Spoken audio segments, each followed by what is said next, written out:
how's everybody doing? Hope everybody's having a good day. Um, if I start coughing too much, I'm gonna end the stream. Uh, hang on one sec. Okay, now I do want to talk about crop circles. It'll probably be the last thing I talk about. So if you're here for crop circles, you gotta stay till the end. If you're watching this on YouTube, please tickle the shit out of that like button, spank it on its ass like it's its birthday, and hit the bell notification so you get when I upload new stuff to watch. I can't remember if I mentioned this. I know I did a thing where I was talking about the upgrades I did to this. Well, one of the things that I ran into, one, I wasn't getting any of the shovels and stuff. And I'm just starting to get iron shovels in the in my trade with my trading villagers. So I put, I think I mentioned, I'm not entirely sure, but what I did was I put, because it used to come this way, and then I put the portal right over it, so there was no way to capture it. And what I did is I brought a row of hoppers all the way over here and brought them this way. So any of the stuff that drops out of these guys when they're turning into drowned here, it gets caught again, where before it was going all into the nether, and it was just plugging that up over there like you wouldn't believe. And yeah, I got a few more.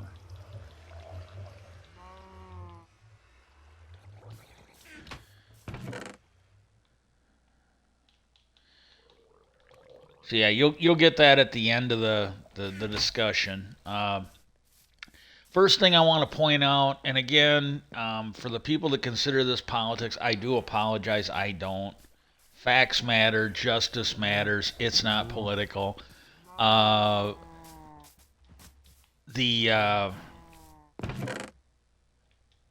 just made this today earlier, but I got a cactus farm in there, and I've already, I think, take 10 of these and melted them down in the furnace to get green dye.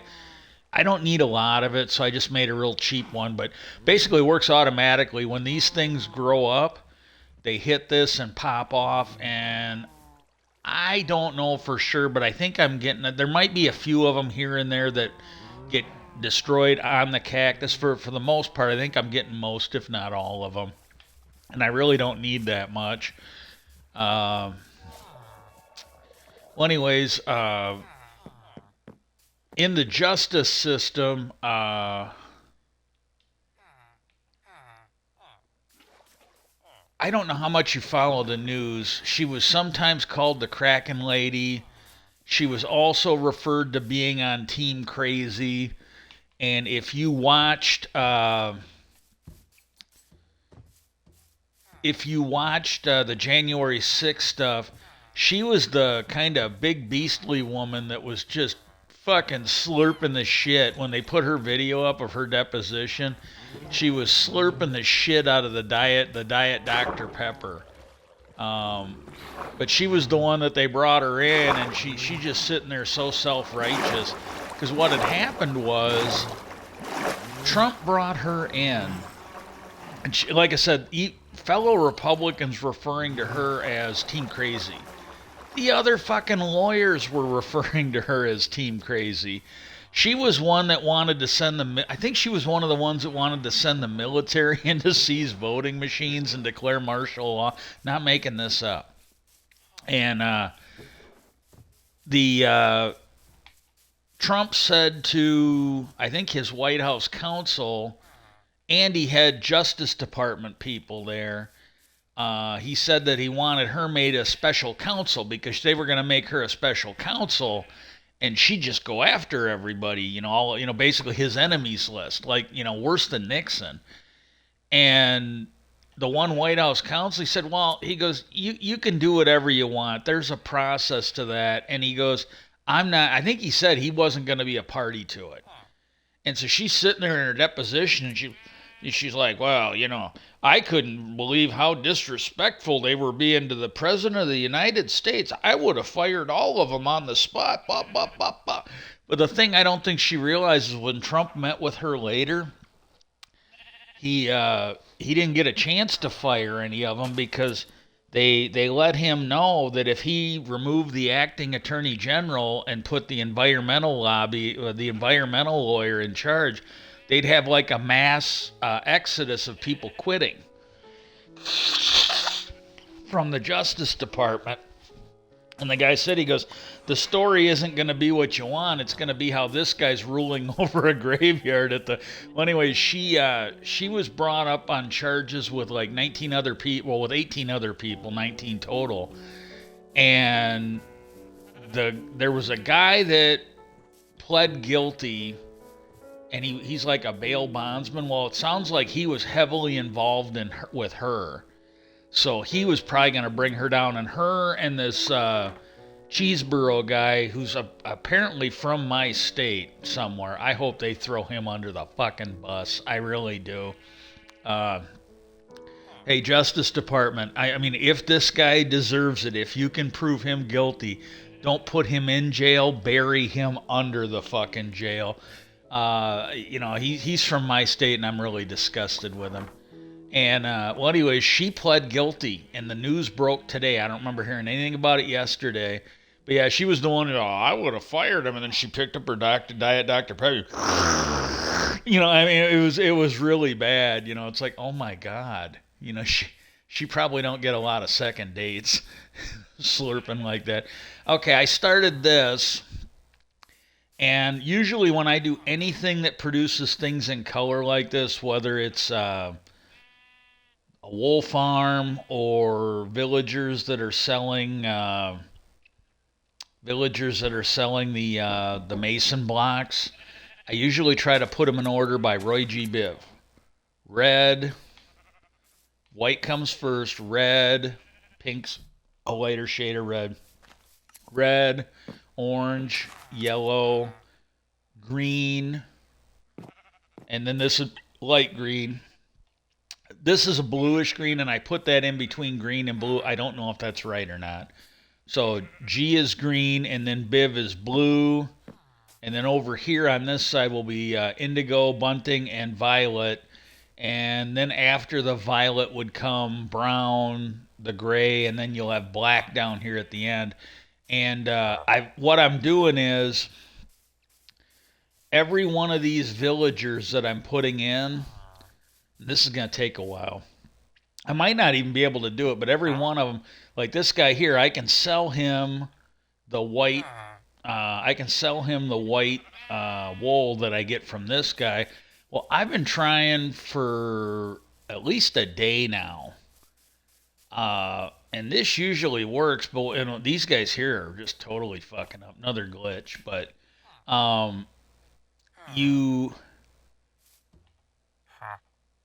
I finally got tired and put the piston down. Then I put a couple others up, thinking, well, if I got one guy that's got, gray or brown, because this guy here is brown, and the only ones, I mean, I've sat there and changed him many, many, many times, and all he gives me is either brown, white, black, or gray. Not even light gray, just those four colors. And this guy is brown. This guy was gray, dark gray. And I was breaking the blocks, putting them are the only four colors I can get any of these guys to shit out for me. So I might not be able to do it, but that was my intent, to have one guy there so I can, if I get a shitload of wool, I can pop a few of them in there and get the emeralds for it. And so I got that done, got the cactus farm done, and I need iron for the cactus farm. So that's what I'm going to be doing this stream while I talk to you about crop circles. So there's that. With that, you got another criminal that has pled guilty. We don't have to say alleged because she's pled guilty. She's accepted a plea deal, and I wonder he's another lawyer. She's a former U.S. attorney, not just a lawyer, but a former prosecutor at that level. Those lawyers should know that the first rat usually gets the best piece of cheese. And the so the one who probably got the best deal was that bail bondsman guy. She's gonna probably get the next, and see, she might have enough. Like, he might not have known as much. This is a chick. This crazy bitch was going into the White House, so she might have a lot more useful information. She could have information on Trump. She could have information on Rudy. She might have actually got a pretty good deal, even though she wasn't the first one to come forward. But yesterday it came out. Cheeseborough has been trying to keep his emails private, and the judge said that even if you could prove that you were acting as a lawyer, he goes, I read through the emails that the prosecutors wanted me to read through. He goes, even if you could prove you had a attorney-client privilege, and he goes, I'm not so sure you could. He said that he told him that it would still fall under the crime fraud exception, so you wouldn't get it. And those emails they were talking about on the news last night, it's basically him emailing people and telling them that he didn't see any realistic. I think he said he thought there was maybe a 1% chance that their legal arguments would hold up in court. But they were doing it because politically it might help them overturn the elections later on. But they wouldn't win in court, but they politically might motivate, like, the Supreme Court or others to act. And I think he's fucked. And then, like, the day after that, because that was coming out yesterday. The day after that, the Kraken lady is running for cover and making a plea deal. So I don't know. Anyways, now this here I just noticed yesterday, and I don't think it was news. So I don't know if I didn't see this before. I think I have, or if it just stood out to me yesterday. This is why I like to rewatch some of that shit, because there's things I miss. And then if I watch it a second, or it's like movies, if you watch it again and again, you might notice something later. But there is an author, I think it's Zachariah Stitchin, and there's him and there's another guy. I tend to get mixed up. Uh, the one guy, I think Stitchin is dead. The other guy, I think, is still around, and he had a lot to do with them creating that Ancient Aliens TV show. And he's got, I might be wrong, but I think I've got it right, but I'm not 100% sure. The guy whose name I can't think of, he wrote something called Chariot of the Gods. And if I'm remembering right, and to take it with a grain of salt, because I'm going from memory here, he was like a hotel manager or owner or something like that before he got into UFOs. And he went and he looked at old texts and stuff like that, and he came to conclusions, and he's put out books. Chariot of God's one. He's got multiple books. He was like an overnight success. Where the Stitchin, this is a guy did the same thing. He went and studied. The name of his book, in case I got the names wrong, so if you look up this book on Google, whoever the author is, that's who I'm talking about. I think it's Zachariah Stitchin. It's called The 12th Planet, I think. And the story of the book, in case there's more than one book with a title like this, he went and he studied, like, I think old Sumerian tablets and other things, and what he came to the conclusion of, this to me was huge when I heard this yesterday. And again, might not have been the first time, but it's the first time it registered. Um, he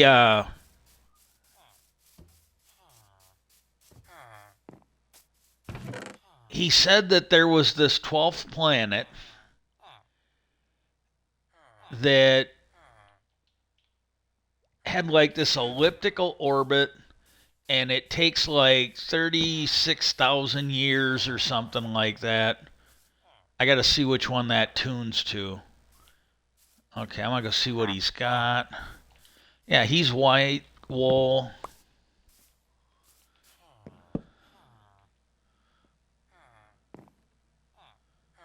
It'll probably quit doing it now, but yeah, white again. See that one tunes to. But anyways, this planet had this wide elliptical orbit. It wasn't a round orbit. And what it would do is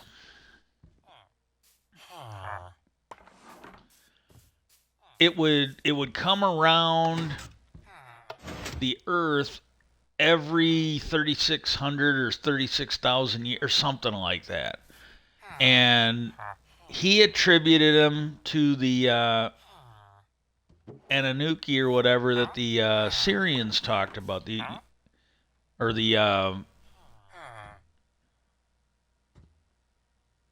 God, it's like it's one of the oldest races that they've found so far. But that's what he did. He thought, it was this big, heavy planet, and it had this really weird orbit. And mainstream science, they wrote it off as just, talk of a crazy person. Well, it was one of the ancient aliens. They were saying that Caltech University, two astronomers or whatever that were there, they have been studying, and I guess they've been doing it for a couple, it wasn't like something they figured out on a weekend. They've been doing it for a while.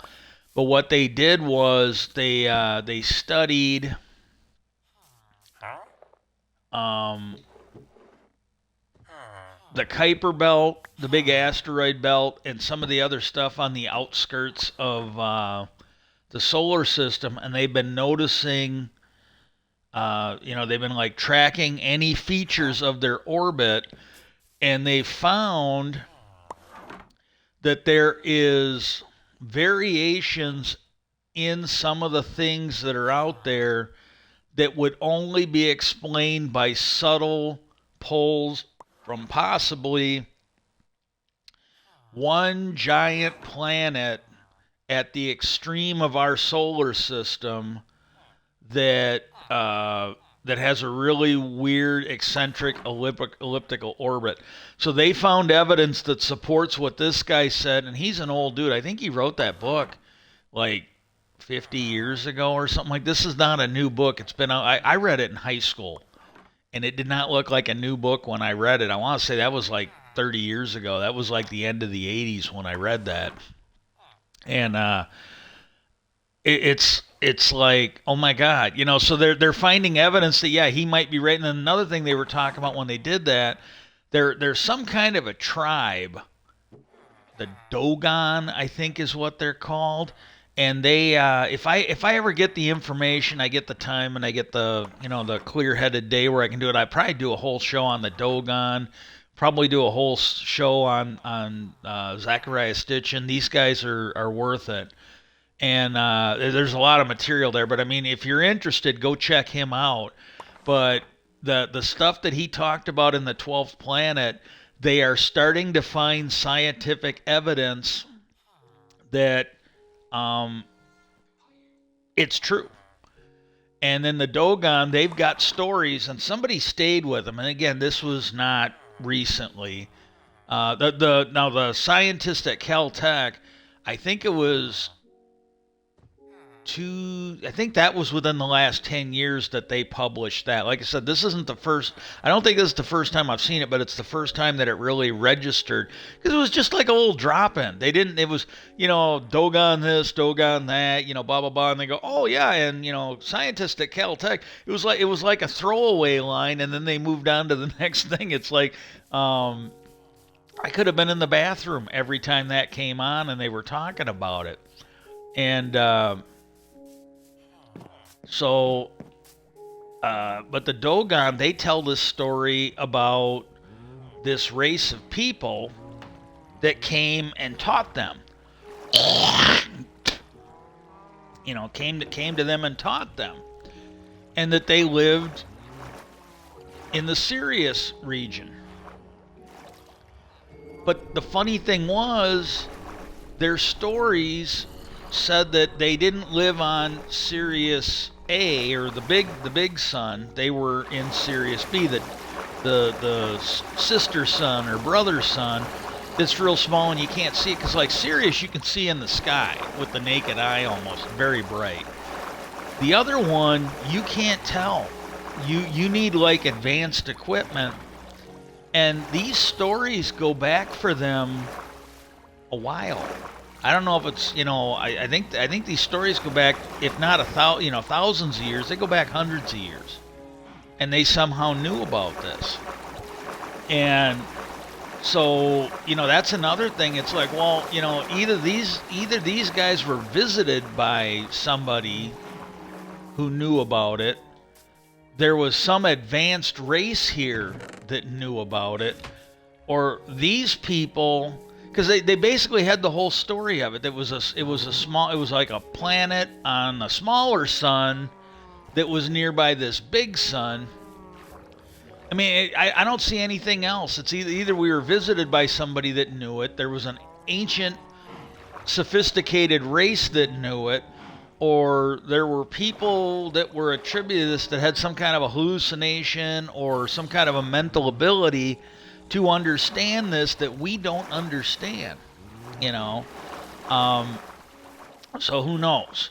Now, I'm going to go ahead and back this up. Now, what I'm going to do is I'm going to play this, and I'm gonna just do stuff.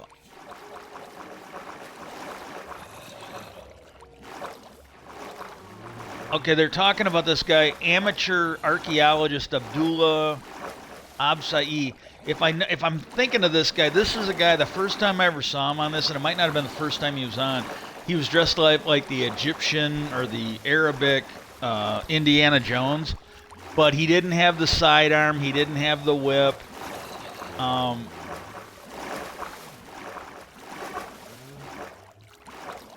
Okay, now what they're talking about here is, and this fits in with the crop circles. They're finding these things that have been built that, if you see them from orbit, if you see them flying by, because these things weren't discovered, or some of these weren't discovered until the 1920s when they started doing aerial surveys of the regions. And this is in near Iraq, Saudi Arabia, Jordan. But they're pictures of wings and gates and other stuff that you can only see the image if you're in the air quite a bit. So they were there, yeah, Saudi Arabia, Jordan, they're showing it on the map, but these things, just nobody knew about them. Like this one here, this guy didn't discover them, nobody discovered them until they had satellite footage over it. And one of the excuses that they've given to these things, they were used for hunting. And they're like 2 or 3 foot high walls. And they said, oh yeah, they built them and then they drove like gazelle and other things into it, and so they could kill them. Well, gazelles can jump like 10 feet. These things are like 3 feet high. The gazelles could jump over them. You're not trapping them in here, And this goes in because, again, these are things, and the guy said, he goes, when you can only see these things, and the fact that they don't appear to be big enough to stop the animals, even like a chipmunk, I think, could jump over them. My cats could jump over these things. My cat jumps higher to get up on the table. My cat has jumped higher to get up on the dresser that the TV's on in the bedroom now, that thing comes up to my shoulders. Animals that you're hunting would be able to jump over these things. And so I don't know. I literally don't know. But the one guy said that, when you can only see these things, and they can't really give you a legitimate answer as to what they're for, so they make something up that doesn't make any sense. And this is not quite this is a little more in depth than like say a Mick West. Definitely more in depth than a Neil deGrasse Tyson debunking, because they at least went there and checked it out. But they're basically just throwing it out there. It's like, oh well, they clearly were using to hunt them. Case closed, and then like people that actually know the animals, they can jump over this. You're not hunting any. You're not hunting. Maybe if you cripple them before they crawl in there, you could do it. But this is nothing useful to us. You're just wasting our time with this lazy ass fucking debunking. And so I don't know. I literally don't know. And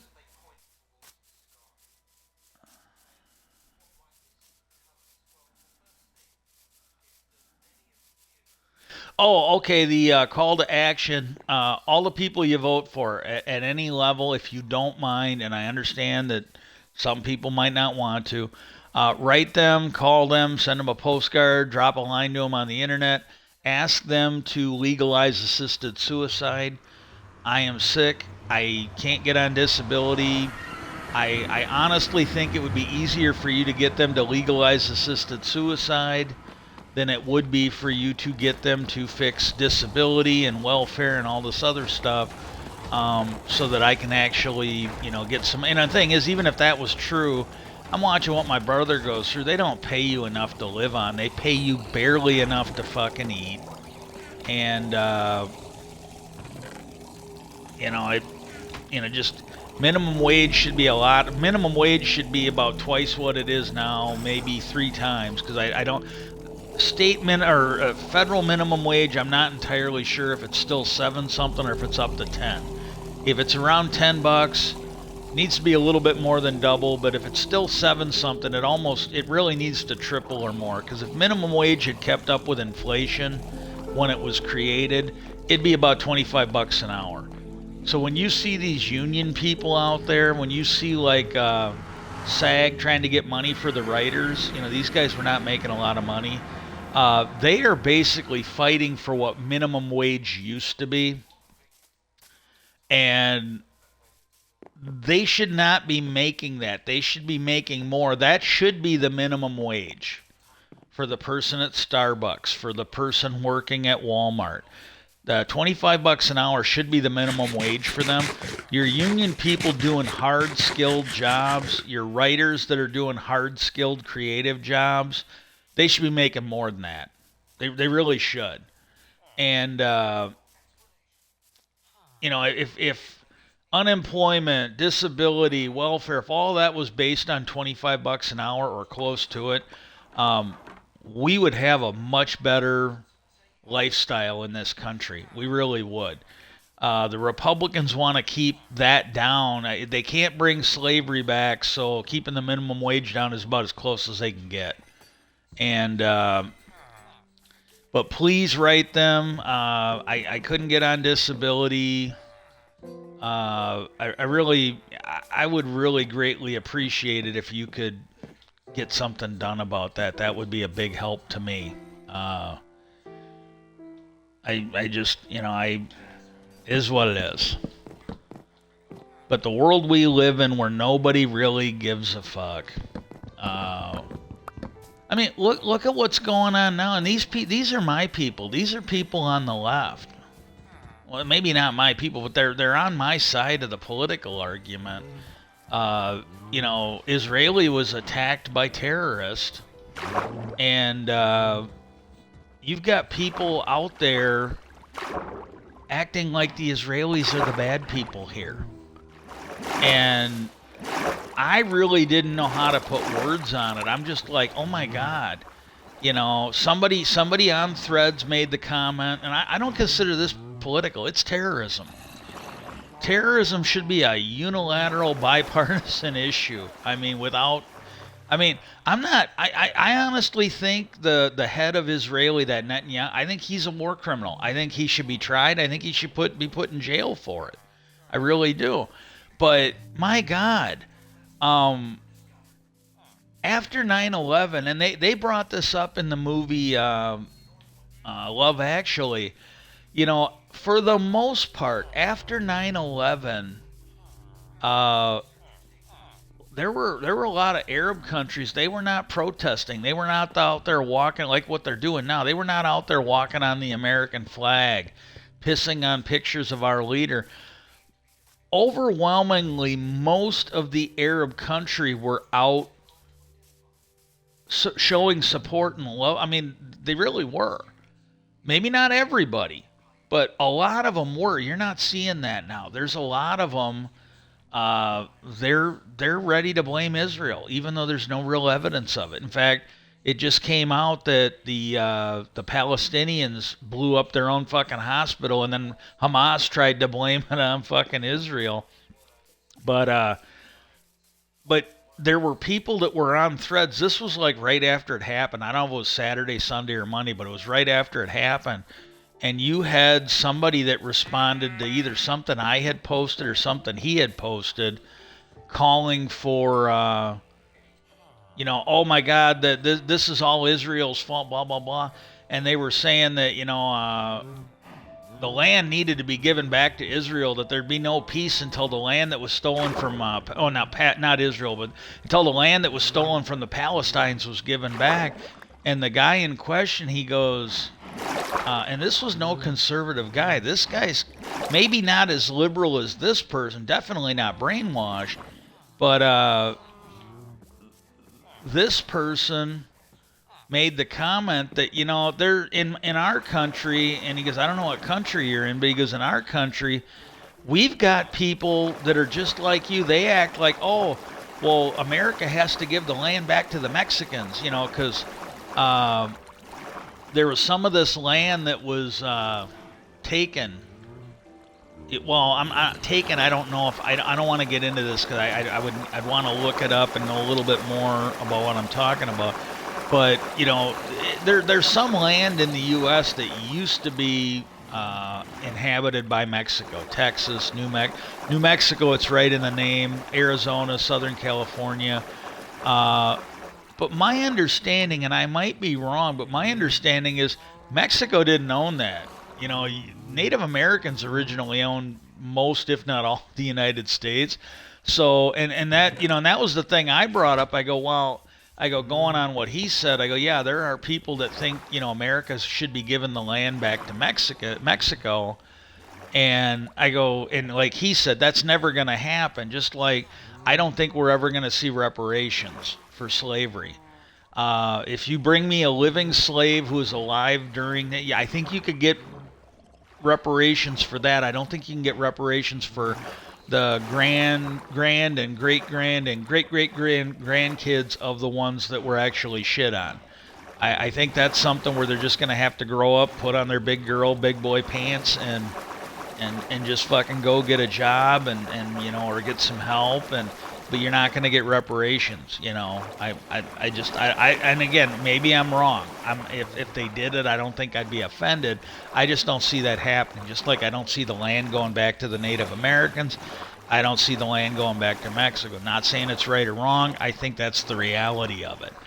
And I don't like to argue about stuff that's never going to happen. Like, the flat earthers, well, what if the earth was flat? Well, what if your fucking dick fell off?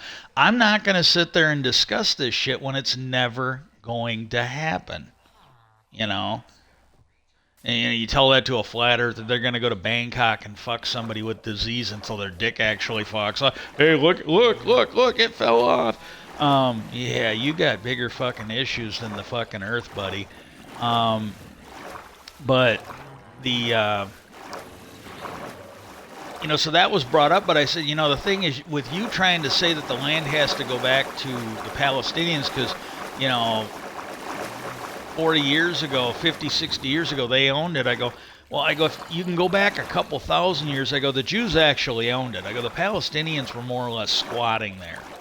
I go, whether you like it or not, whether people can accept the reality of it or not, realistically, the Palestinians are not recognized as their own state. They are guests of Israel. And I made the comment, I go, the Israelis should just pick them up and throw them the fuck out of the country and tell the Arab states they're your problem. Now, the Arab states don't want them.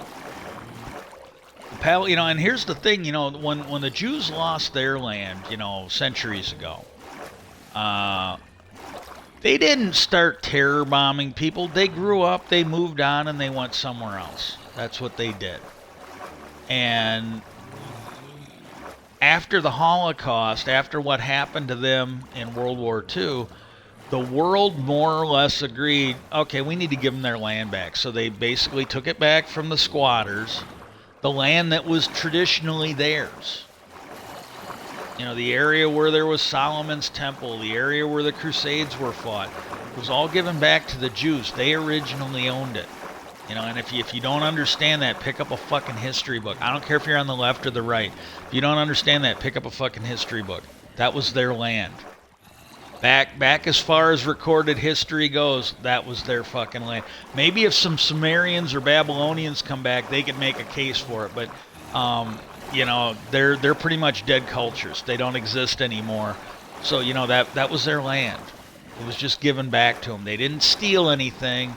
They took it from the thieves in the 40s or the 50s, and they gave it back to the Jewish people. And I go, and that's how much sense what you're saying is making. You know, if you really wanted to make an argument, I go, again, it's never going to happen. But if you wanted to make the argument, you could make a realistic argument for, well, the Jews got their land, the Native Americans should get their land from Mexico, from America. But let's be honest, if the Indians had not had the land stolen from them, we'd be speaking German now. They would have been wiped out just like the Jews by the Germans. We'd all be speaking German now or Japanese. You know, so you know, we saved them. As horrible as what we did to them was, and it was absolutely horrible. And for those of you on the right that don't believe that, again, pick up a fucking history book, learn some truth. It's you know, it destroyed them, but it destroyed them less than probably what the Germans would have done. I don't know. You know, this is not an easy conversation. I don't think there's any right or good answers on it. But they did that, and I don't know. I just don't know. But then you've got I saw them on the news over the weekend. Yet, oh my God, what's happened to the Palestinians? This has been so horrible. We haven't seen anything like this since the 1940s. It's like, did you see the terrorist attack? You know, they were saying today that they had to talk to, you know, it was people from the Arab countries, their leaders, their representatives, and they're talking about how we got to talk to Israel from doing this because, you know, we got to get back to peace. Blah, blah. This is a declaration of war. Israel talking about going into Gaza Strip. Again, motherfucker, did you see the terrorist attacks over the weekend? That's the declaration of war. Israel, I mean, again, I'm not a huge fan of Israel, but facts are facts. Reality matters. Israel is defending itself right now. And there was somebody that came, and I promise I'll get back to the UFOs, but this is really bugging the shit out of me. It really is. They had somebody on, I think on Morning Joe, and I really want to give Joe and Mika and the team a shout out because I think this was just beautiful. But they had somebody on there, I believe it was on Morning Joe, and I think she might be from Israel, but she's on the Jewish side of this. She's on the humanities side of this. She's not on the terrorist side of this, but I believe she is from Israel. And she goes, I can't believe what is coming out of supposedly reputable newspapers, because I think it was the New York Times. It was one of the, and it's not really considered like a Fox News or an OAN. It's considered real news, not right-wing news. And they posted something from Hamas on.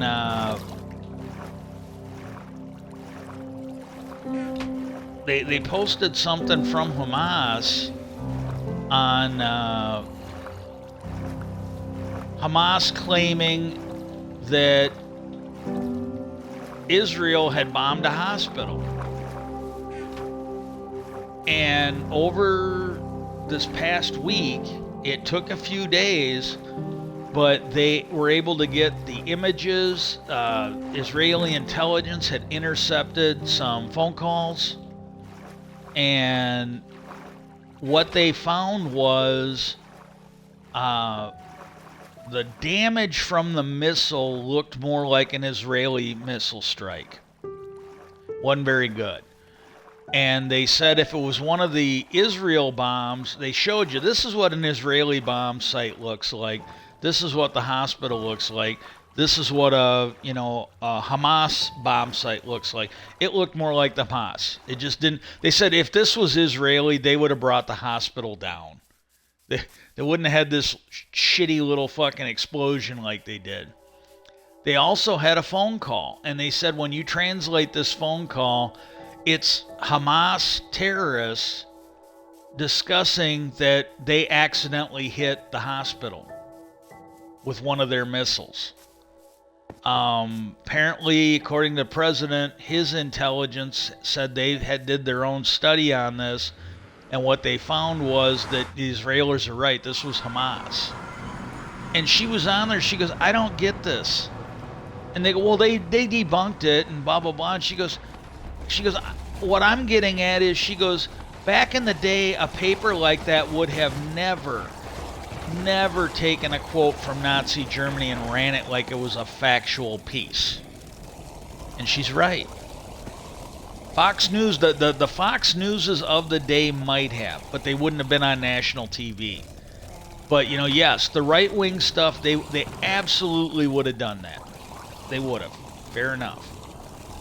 But, major news sources would not have done that. And she goes, why are they, they wouldn't have taken this from the Nazis and ran it like a factual story. Why did they do that? And then another thing that brought out, she goes, you did not see college students coming out in support of Nazis during World War II, especially after Pearl Harbor. They were in line with that. You wouldn't have seen papers. You wouldn't have seen college students. She goes, and if you did see college students, you wouldn't see the staff of the college sitting around being so fucking timid about it. They would have come out and said, hey, and what was funny is there were some people from Harvard. They came out in support of it, of Hamas. And there were CEOs that basically said, hey, all those people that spoke out against Israel, can you get us a list of their names? We want to make sure we never hire them after they graduate. This was on, I wouldn't have known this. I'm nothing against it. I'm just being honest. I wouldn't have known it, but Bill Maher, I caught a clip of him. And he was talking that Mia Khalifa, she's like a Lebanese porn star. She'd been doing it for a while, and I got to tell you, as far as I know, she still looks really attractive. She's one of them that looks as good or better than when she started, which is rare. That's a really nice thing, when that happens. But she came out in support of the terrorists. And Playboy, apparently she had some kind of a deal with Playboy. They canceled her ass. They didn't want anything to do with it anymore. So, and again, it happened to Gina Carano on the right when she did it. It should be happening to people that are considered more on the left. The Harvard people, the porn stars, and then Bill Maher goes, Jesus Christ, where's Donald Trump when you need him to pay a porn star to shut the hell up? But, yeah, that's some bad shit. That just is. And then, but that person that was talking about it this morning, I'm just like, oh my God, thank you for having her on, because it's just not right. Just not right at all. And then she also said, she just went on and said, look, we would, and she goes, after 9/11, she goes, you wouldn't have seen college students on either side doing this after 9/11. You wouldn't have seen well, actually, we did see papers of record printing propaganda after 9/11, but it was in support of our government. So I don't know. I feel bad for the Israelis, and I hope they get to the bottom of this real fucking quick because it's not right.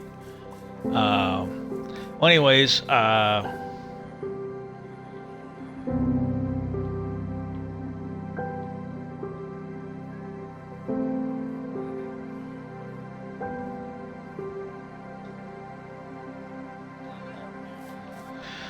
so the next thing is,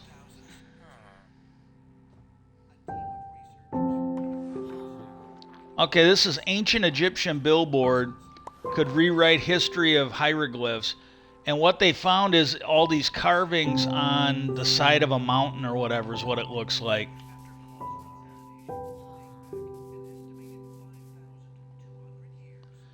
These date back about 5,000 years.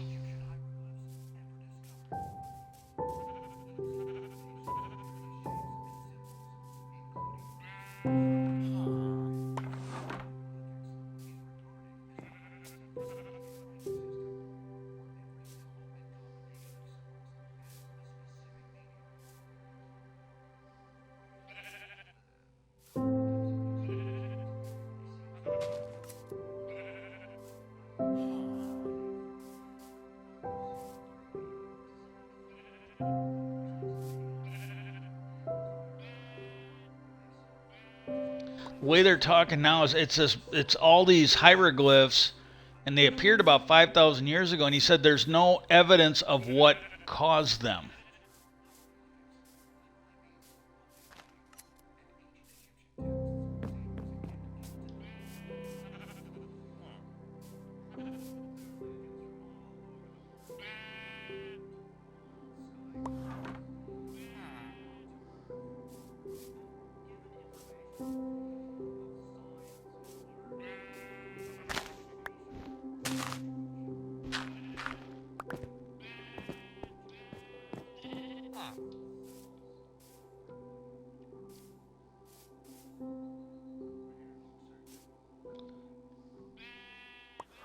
They got the Egyptian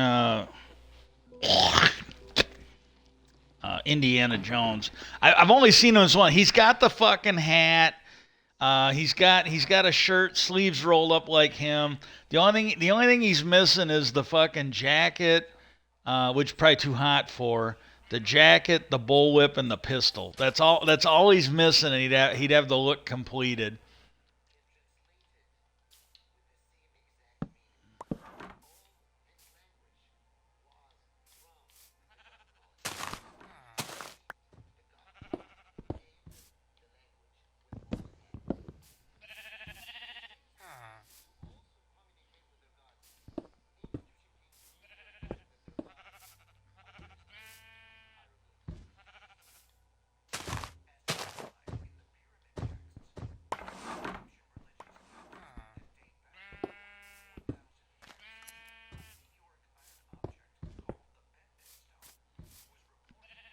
Okay, 3,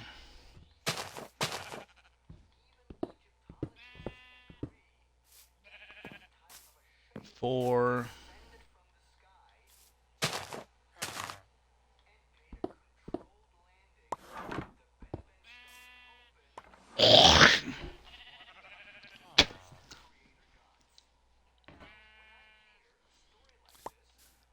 Okay, what they're talking about now, they're talking about the Ben stones or something like that.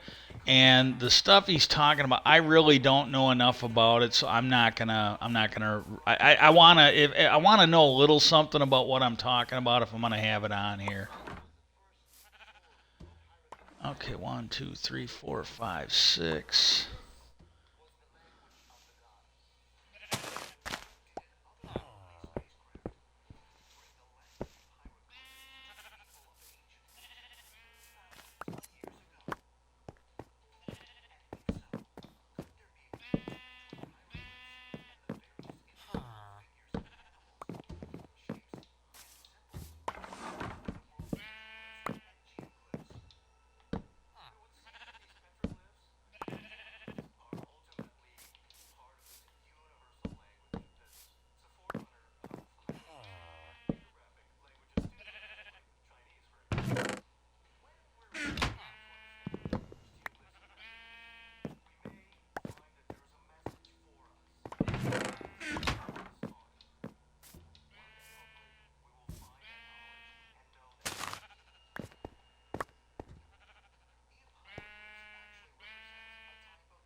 Okay, now this was actually kind of cool. Uh, you Now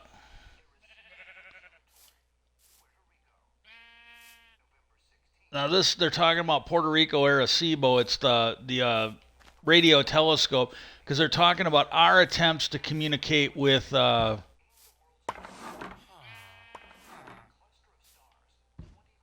They're talking about SETI, but they're basically trying to discover other civilizations by looking for signs of technology like radio signals and stuff.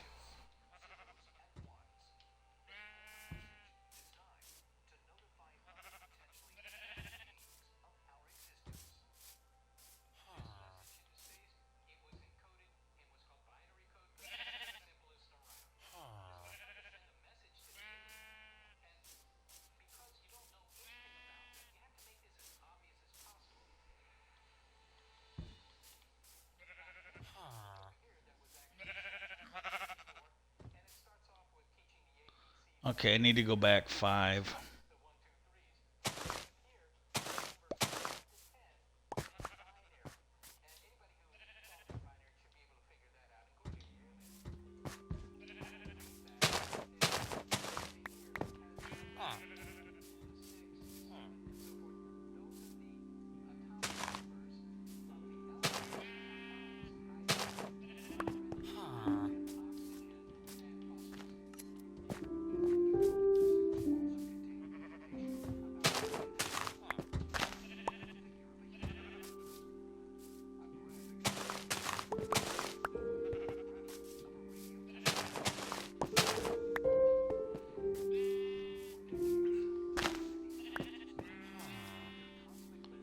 Okay, they're talking about a message that SETI sent out. Hold on 1 second. I gotta go check something. I'll be right back.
I was hearing something. I think it was the cat. I'm not entirely sure what she was doing, but when I went to where the sound was coming from, she was there. Um, but like they hang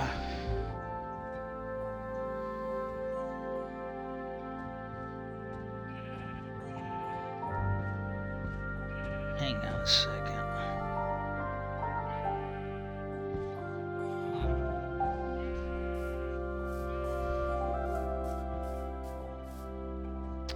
It Come on up if you want. You can come up.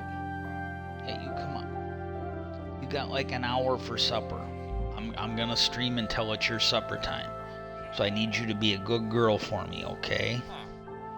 Yeah, I need you to be a good girl for me. Um,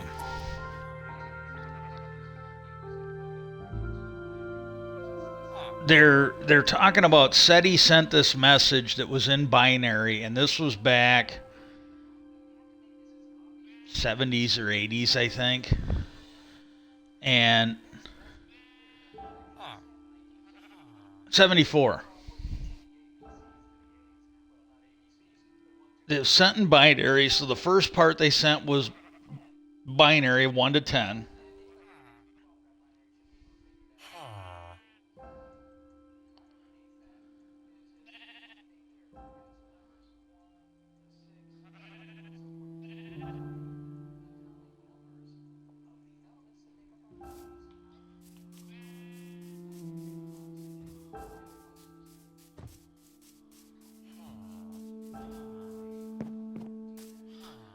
It put information of our DNA in it,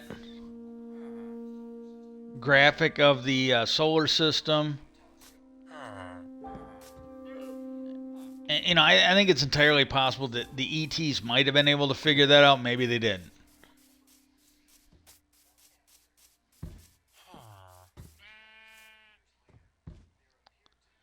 And then this is where we get into the crop circles. 27 years later, after they sent that message, they started getting crop circles.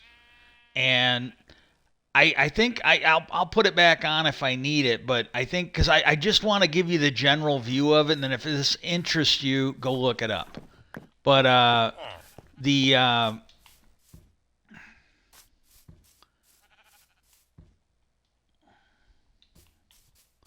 the they started getting these signs back, and they're Linda Moulton Howell. She's more, I think, recognized for cattle mutilations. She's a real journalist that then got into this, and unlike, and I don't know. You can check her out. You determine if she's credible or not. I don't want to judge her. I don't want to judge my betters. I don't not like that.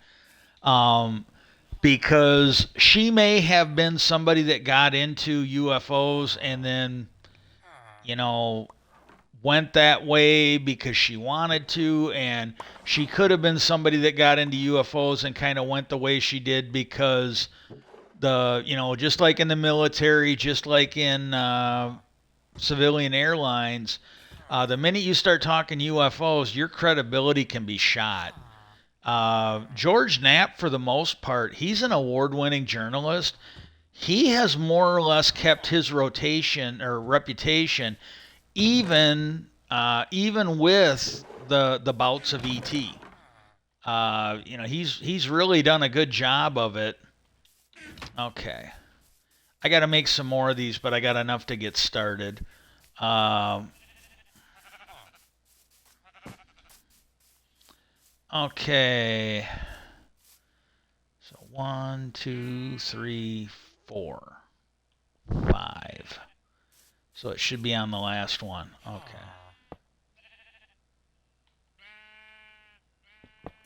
No, not the last one. Should be this one.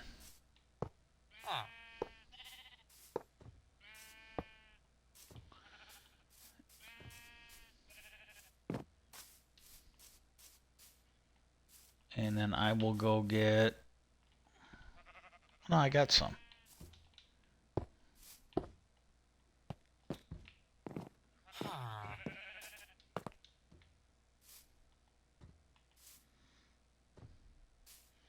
I'm going to be able to give him a home pretty soon.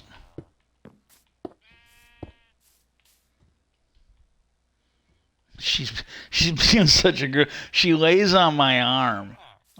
She does this a lot, but she lays on my arm, so I can't go anywhere. I can't misbehave. Okay.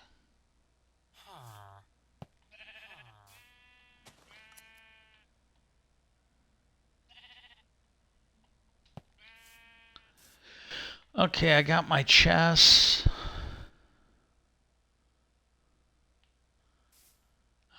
If I can, I need 5 hoppers. But no, they started getting these crop circles, and this is another thing. Now, if they've done this before, I missed it. I caught part of it, but they started getting these crop circles, and the first thing you got to understand with crop circles is there's at least 2 categories of them. There are the authentic ones that I think you can honestly say we don't understand how they were made. And then there's the ones where they look like they were man-made. That's what you got going on now. And if you want to know more about that, uh, some of the crop circles they're bent. According to Linda Moulton Howe, now if she's lying to me, I'm lying to you, but I'm not doing it on purpose. According to her, some of these crop circles they are folded over, and there's no explanation for how it happened, and they're like weaved. They're not just folded over; they're like weaved. And I don't think they did it in this. If they did, I missed because I got through most of this while I was doing my other stream, and I started to watch it again, but it's getting late. Like Nicole Wallace is on, and I really want to catch like the second half of her show. 4 o'clock, I gotta feed the cats. But these things are like interwoven when they're down there, and they can't explain how that happened, and nobody saw it. This is not something you could do in a night. And they really didn't know where these things were coming from. And then some of them, they're the ones that I think are considered man-made. I think everybody agrees that because they just look like they were stomped on and pushed over. And you can see that the stalks are actually broken. And those are the two distinctions I've seen. So you've got some of them, they don't understand how they went over.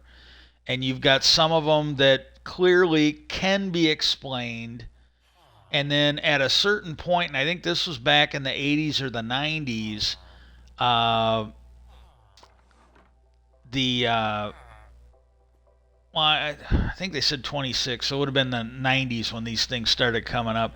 But after a few years, there were these two guys that came forward. Oh, we did it, and they showed you how they did it. They had a plank with a string on it. It went from one end to the other, and they just kind of walked through. Well, Linda Moulton Howe was talking again. I'm not trying to. I don't know.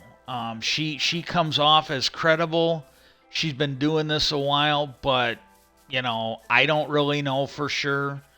I trust her. I'm not saying you should, but what happened is they when they came forward, well, the first thing she said was, there's no way these guys traveled around to like 23 or 26 different countries and did all this. And this I hadn't seen before. I really hadn't. But she also pointed out that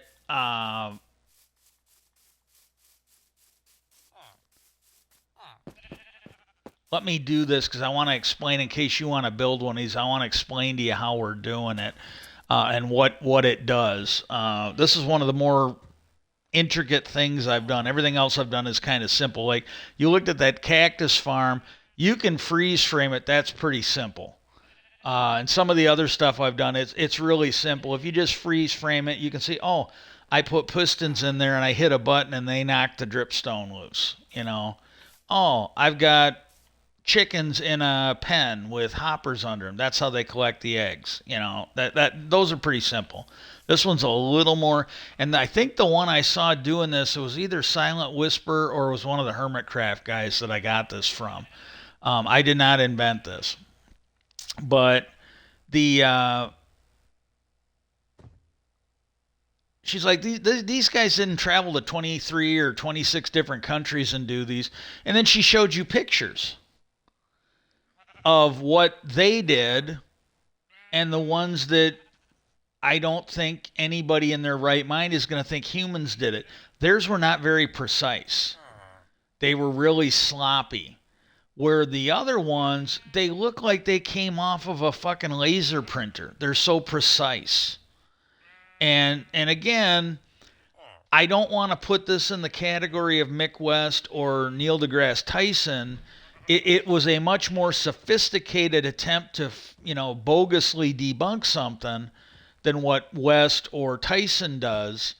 but it was still just as fucking sloppy. It was still wrong.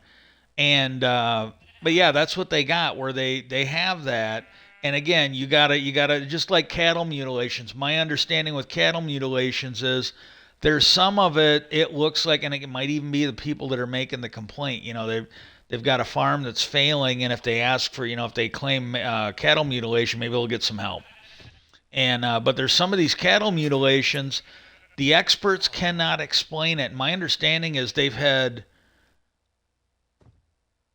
a shitload. I can't give you the exact amount. I don't want to lie to you. I don't want to misrepresent, but they've got a ton of cattle mutilations. It's a thing that has gone on. I believe it because I got an uncle. Uh, this uncle is had more of, and I don't mean this in a bad way. I think I got a good ethic, but this one uncle of mine, this was like an honest and forthright guy. He wouldn't lie about something like this. He just wouldn't. And he had cattle mutilations. And some of that cattle, now again, I don't know if it was human or alien or whatever. I don't know who was doing what on those, but he wouldn't lie about it.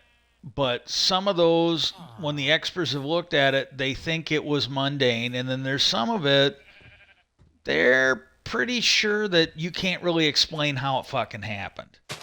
And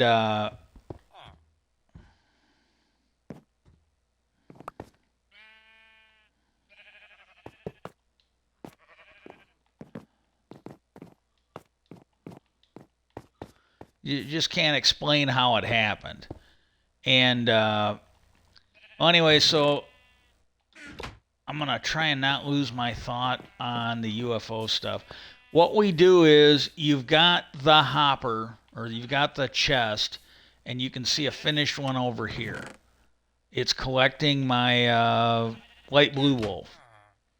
And then it's 3 blocks down. So if you make these, you start with this. Okay? 3 blocks down. And then what you do is you put one of these. Now, I'm going to say it used to be you could just click that and you'd be standing in it. And then but now they've got this thing. So if you get stuck in here, what you do is you jump up and in the air you hit that. And then you can get back out of it. Or all you would have to do is dig one of these, dig one and come out. That's all you got to do to get out of those. But that's the chest. And then when you get done, what I've been doing is I put a half slab here to kind of hide the light a little bit. You can see it a little bit, but it's not real obvious that you got the pumpkin light in there. So I put a slab on top. It's open on the bottom. You put the hopper there. And I'm going to go do that to all of these.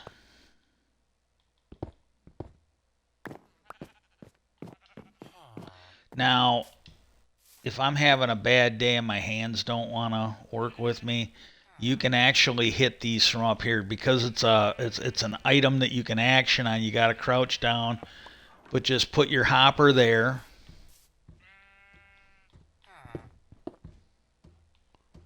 Same thing. I'm gonna try it this way. Put that in, then jump down.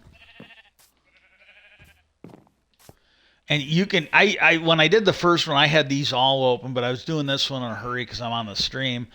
And you can just jump back up. Like once the chest is in, you can jump up on top of the thing.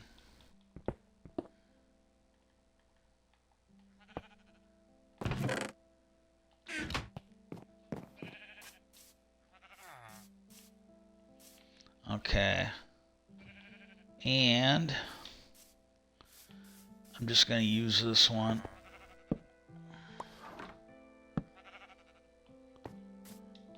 I'll have to save that one for right now. I'll use it for a hopper later. Okay, so we got these guys in there. And then the other thing is, from where the hopper is, 1 block over, you need an observer with the face forward. The red dot needs to, you basically got to put them, you watch me do it, you got to put them from here, but you need the observer going into this spot here. And then the thing I need now is, and I'm going to do all of them. I think I only got enough to do 4 of them. But I'll get these done. I might have enough to do 2 or 3 of them if I need to make. No, I got enough. Okay. Yeah, that should be enough.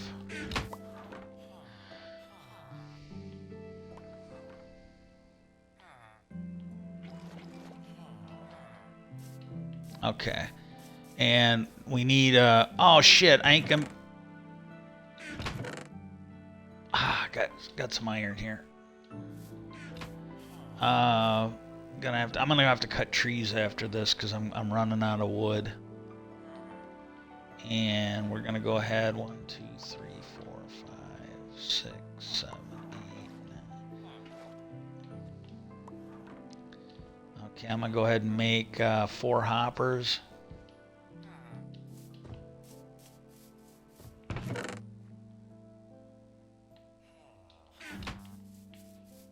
I've been going through this. This is why I started. I started upgrading my iron farm because I knew I was gonna need it. And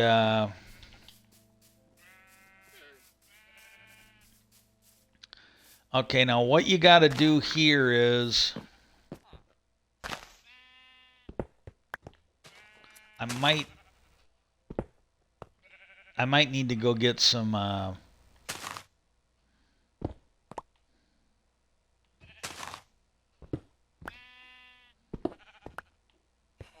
Okay. Now what we're going to do here is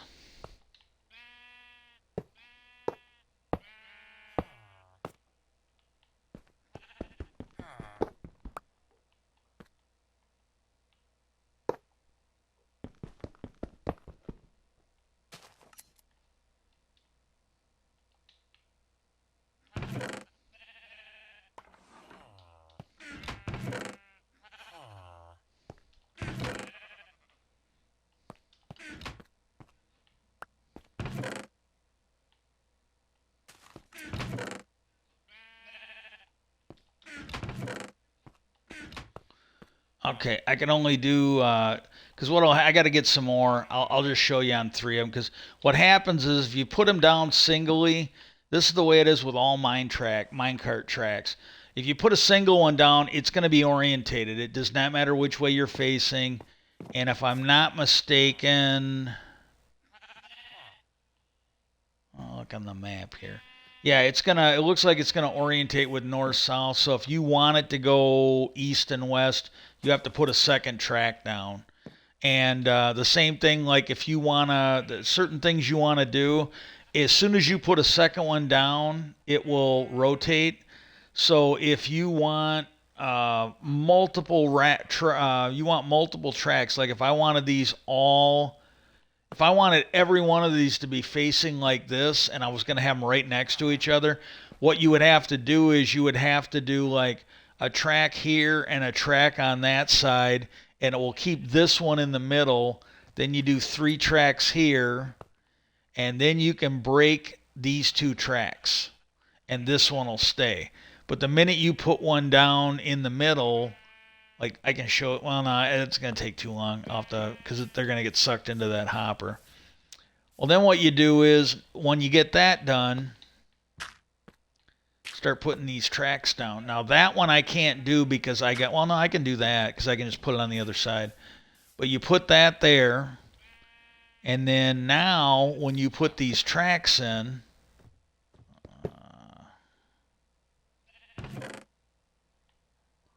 that was a minecart. That's the one thing I don't like about this texture pack.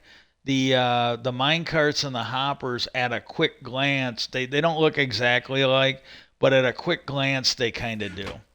Anyways, you get your minecart, not your hopper, and then you put it. Now what it is, it can't accidentally roll onto your chest. Because you put those things inside to side like that, it will have to stay in there barring like lightning or some other shit that's gonna fuck it up. And then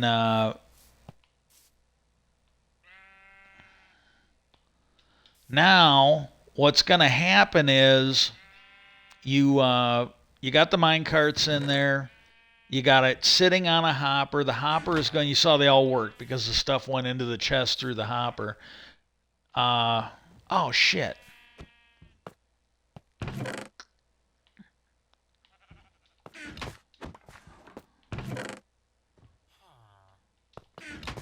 I think I can do this without having to go to. I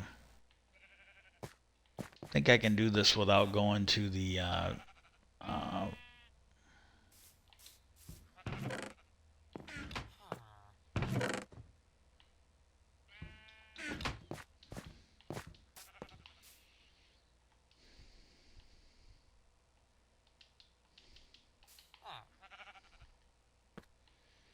Yeah, you got to have a. I've done this before. That made me. I didn't really think about it until just now, but I've done this before, where I put the mine carts in there, but I didn't put a hopper, and I couldn't figure out why the farm didn't work. But what we're gonna do now is, again, we got our chest. Hoppers going in. We have a hopper mine cart, not a hopper, not a mine cart, but a hopper mine cart. And what we're gonna do is we're gonna go ahead and put the dirt in. Okay, and then because we're done with this, what we're gonna do is we're gonna go ahead and put these in, and then if you fall in, you're just gonna have to dig yourself out. Uh, we can go ahead and put that in. That one I'm gonna wait until I get done. But then we've got to put the trap door in there. So if you basically do walk in there one way or another, you can get out using the trap door, or it'll keep you from falling in. And then I'm going to have to make them. I don't have them here, and I'm going to have to do a little bit of traveling, so I'm going to wait until I get done with the stream. But you can see everything from up here. On top of those observers, what you are going to do is you are going to put a dispenser, not a hopper or not a dropper, but a dispenser, and you are going to put it facing this block. So the hopper. I think you place those like this. I got to do a little bit of traveling to make those. I got to go over to the villagers that sell the bows, and I might have to get some emeralds to do it.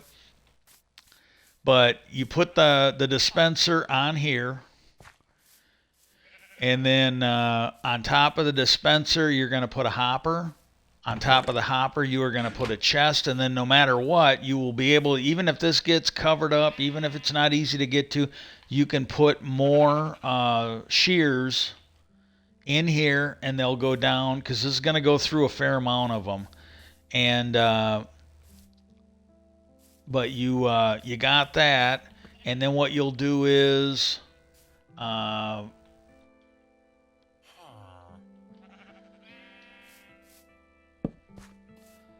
for right now, I'm going to put that there.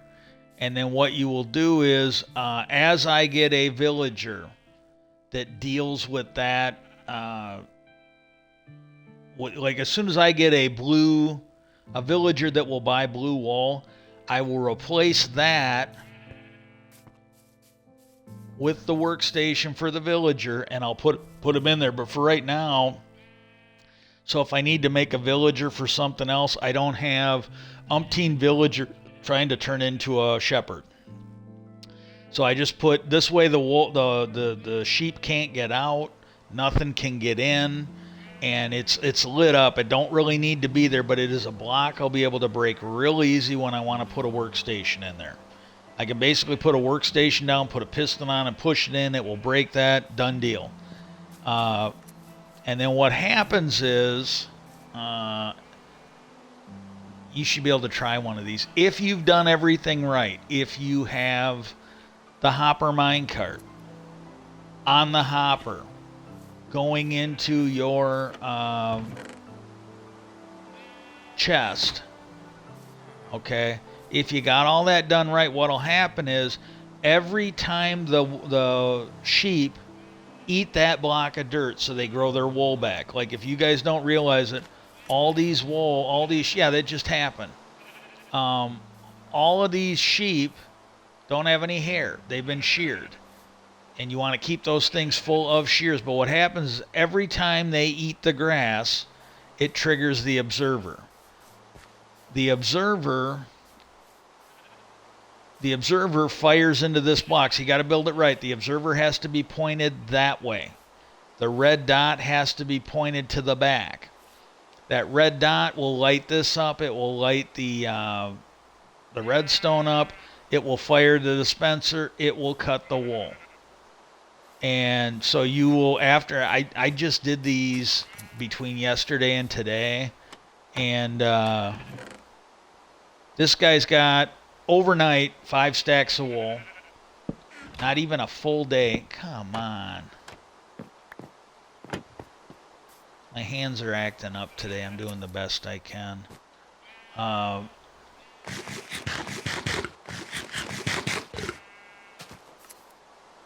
And then this one here, I literally just made this before I did my first stream today. I got this one in. I got over a stack. If you need mass amounts, you're going to have to do something different. I haven't built it in a while. I don't know if I'm going to, because it's pretty in-depth. And it might not work anymore, because it used to be you could put like 4 or 5 of these sheep in here. And what would happen is when that shear fired, it would shear everything in there. Well, they fixed it to where I think it only works on 1 sheep at a time now, so I didn't bother trying to put multiple in there. And because what I used to do is I'd put 2 in of the same color, and then I'd breed them a little bit to get the extra ones.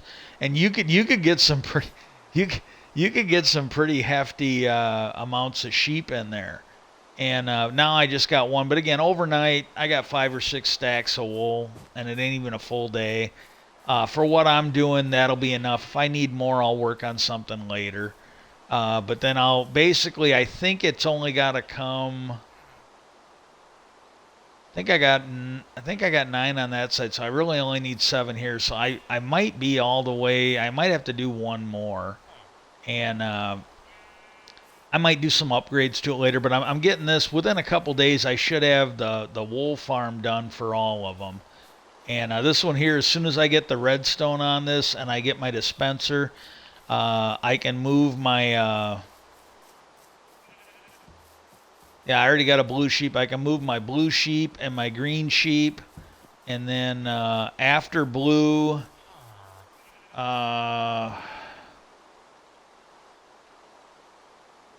after blue, it's... I got the flower for it. It's I can't remember the name of it, but I got the purplish one, the purple one. That would be violet. Indigo bunty. There's another one that I use. It's I can't remember the name of it, but it's the near purple. It's kind of the pinkish purple, and I know that's wrong. I'm a guy. I'm doing the best I can, but the purple one will go here. And then if I'm not mistaken, brown, gray, second gray, and brown, gray, gray. I might be missing one. Yeah, the blue one will go here. Hang on, I gotta open the door. I'll let you outside. Hang on. She wants to go out. Entirely sure. But she... I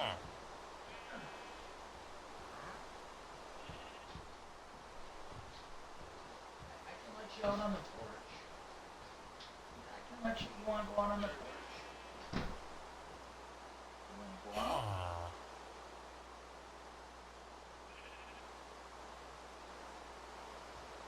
Okay.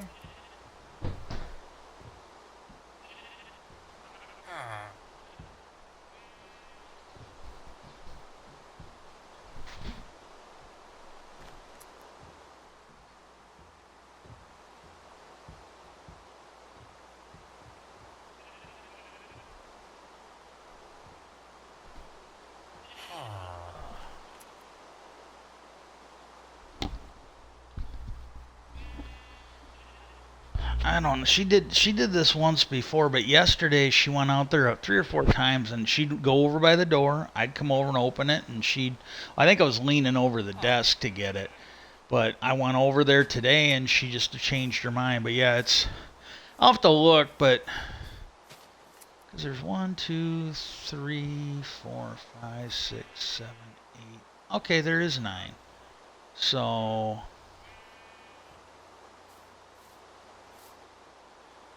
yeah, this one here. Yeah, this should be the blue. This should be the indigo bunty. This should be the violet. Oh, there's another one. I can't remember the name of it. I think there's another one like cyan or something like that.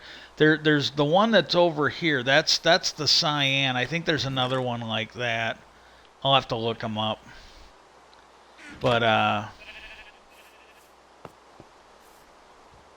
yeah, but blue, purple, purple. I think there's another one in here. And then there's 2 grays and the black, and that'll either come out to here or here, I think. Yeah, because if I only had 8 on that side, then it would come all the way with taking 1 here and putting it over there. Maybe it is 2. Maybe this is all I need. I don't know, but I'll figure it out. But I'll have all of these done within a day or two. And well, anyways, but she got into this where she was like, well, these guys didn't travel to all these different countries. You know, these are just a couple of fucking bumpkins. Oh my goodness. Good girl, Patches. She's been doing this. She did this the other day. I was talking to you guys and I realized I'd taken the headset off. She came in here. This was she did yesterday. I was actually eating my lunch in here. And she came in and wanted to go out on the porch, and I think she did it because she didn't want to poop or pee in here while I was eating. And then she went out there. So again, I think because I'm in here, I think she was going to go out there so she didn't, blast me. Because she's seen me react when either her or one of the cats just drops a bomb in here. And I think she's trying to be polite to me. And I appreciate it. But usually you don't see that in cats. That's more of a dog thing you see where they don't want to poop around the home. They don't want to poop around everybody. And but yeah, she said these guys didn't travel everywhere. She pointed out the problems with believing that people like this made the exact. I'm not kidding you. They looked like they were print.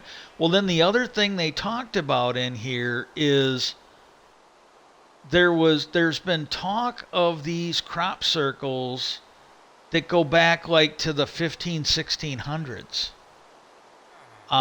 When they were talking about the Bermuda Triangle, I don't think this was the crop circle one. When they were talking about the Bermuda Triangle, they pointed out that when Columbus's report put him near the Bermuda Triangle, he was reporting some pretty strange stuff. There was another one when they were talking about the Bermuda Triangle. There was like some military planes that went out and they vanished. And it was near the Bermuda Triangle. So they sent out some seaplanes to look for him. They vanished. And he said the weird thing was is that, they not that they didn't find the plane or the bodies, they found no evidence. No raft, no life preserver, nothing. No indication that they'd been eaten by sharks. They just vanished. And in the original pilots, it's like, well, maybe this was all a big plan of theirs. Well, it didn't seem likely that the rescue crew would have been in on it. If it would just been them, but when the second group of planes vanished, same way, without a trace. Again, it can happen, but it raises some concerns. And but she pointed out all that, and then some of these crop circles actually seem like they are a response to that original SETI message, because like if you look at that message, they did the binary code. There was some other information like what we're made of. There's the makeup of our solar system that was in a line where. You had the sun, Mercury, Venus, Earth, Mars, and so on, so that and they had something done to the Earth to indicate that was our planet. Then they had an indication of our DNA strand and an image of what we looked like. Well, the one they got back, the DNA strand was different. The solar system was different. It's like they understood. I mean, again, if it wasn't done as a hoax, it looked like they understood, and they answered it with what they are. And so I don't know, but this crop circle thing, there's more to it. And when you look at it, and again, I am of the opinion that the people like Mick West, the people like Tyson and others, it really seems like they might have an agenda where they're trying to debunk this to keep a lid on things rather than to further the interest of science. And again, these crop circle people that came out and said, "Oh yeah, we made the crop circles." It's just another indication of the sloppy work done. But again, there's so many. They'll be like, because originally when I saw it, I'm just like, "Oh, well, there was a people doing the hoax." But then I remember it's like, well, wait a minute, there was more to this than just there were, even before these guys came forward, there was a distinction between the two kinds of crop circles you found. The ones where it looked like it had been physically manipulated, and then the ones they couldn't understand how they actually laid over without having the damage and the breaking and everything. But yeah, so if any of this stuff is interesting to you, what time is it? Yeah, we about an hour and a half now. And I really want to go watch Nicole. I like her show, I really do. Until Crystal Ball gets back on, Nicole's the best I can do. And Rachel, two best ones on MSNBC in my opinion, because we lost Oberman, we lost Chris Matthews. They're my favorites right now, and Rachel's only on one night a week, and I'm usually asleep by the time she comes on. But no, the Zachariah Stitchin, 12th Planet, that's interesting. The petroglyphs and oh God, there's another name for it. They're basically petroglyphs, but they're the ones that are on the ground and you can only see them from orbit or whatever. Check into those, and the crop circle one is interesting. That was the whole point of this, but the crop circle one I do find very interesting. Write your congressman, ask him to legalize assisted suicide. Write your congressman in D.C. and ask them to get Schumer and Gillibrand's amendments passed into the defense and the intelligence authorization bills. Let's get going on this. More and more people are saying that there might be something big coming out next year. I'm not going to hold my breath until it happens, but I'm looking forward to it. I hope it's something big. I really do. I hope I live long enough to see it. Yeah, I really do. I hope it happens in my lifetime, and if it is going to happen in my lifetime, we need it sooner rather than later. If you're watching this on YouTube, tickle, give that like button a hug, and then push it. Subscribe to the channel. Subscribe to me on Twitch. Peace out, and I hope everybody has a good day. I really do.